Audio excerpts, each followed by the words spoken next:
жакшы иштерди жасоо менен жашообузга келе турган жагымсыз балелер, ыңгайсыз нерселерден, ар кандай кырсыктардан сакталышыбызга себеп болот. Анас радиаллаху анху сахабадан келет. Сохих хадистердин биринде пайгамбар саллаллаху алейхи вассалам айтты: "Сонаул ма'руф тaqi масари'ас-су".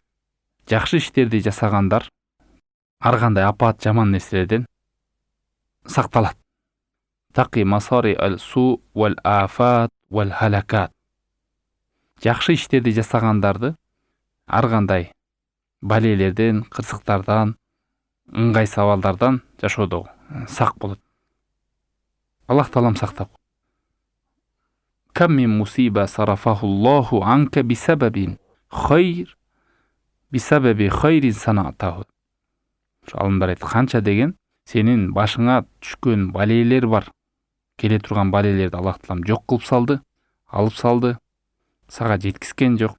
Себеби сенин канча деген жакшы иштериңнин себебинен жакшы иштерди кылгансың.